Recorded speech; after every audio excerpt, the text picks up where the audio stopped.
Well, Lessonly is one of Indiana's fastest growing tech companies. It has also a trendy culture and CEO in Max Yoder.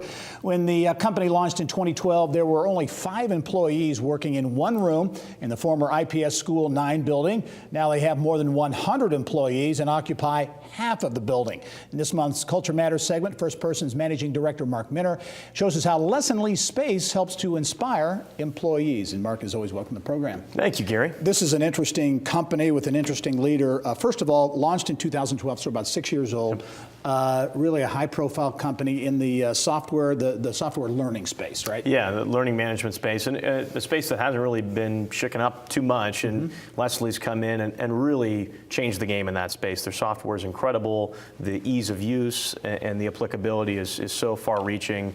It's a special company to have in Indianapolis, that's for sure. And getting the attention of a lot of people, including investors, raised $8 million at an $8 million round last year. Culture is big there, focus on employees, and it starts at the top. Max Yoder, a young, energetic leader, and really a unique guy. I don't know anybody that's met him and not had an incredible experience in conversation with him. High energy, dynamic leader who is incredibly real. And I think if you have the chance to talk to Max, hear from him, read any of his work, that's what employees crave. And he sits down with employees, he talks to them, he builds that connection, and he gets it. A guy who is a great example of what Indiana wants to produce through the Orr Fellowship, through building an entrepreneur, a business in Indianapolis, and giving back to the community as well. If you spend any time around Lessonly, you know that llamas are a big part of it. We've got one here.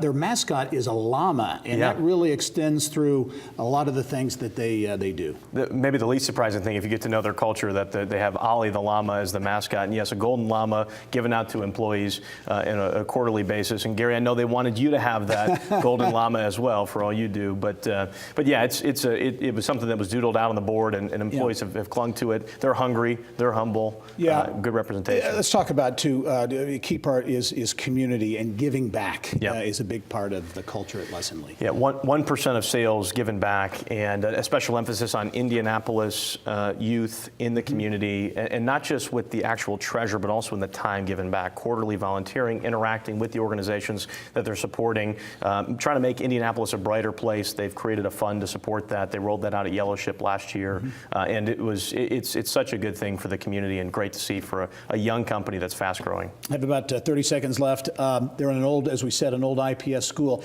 and neighborhood is really important and really ingrained in the culture at Lessonly. It's fun. It's funny. I've driven by Lockerbie, and you can see Lessonly's employees having walking meetings through Lockerbie, through the neighborhood, and the connection back to the learning and the IPS building. They've found a way to tie everything together very nicely. Very interesting company, Lessonly. Great culture. Mark Minner from First Person. As always, thanks very much. Likewise.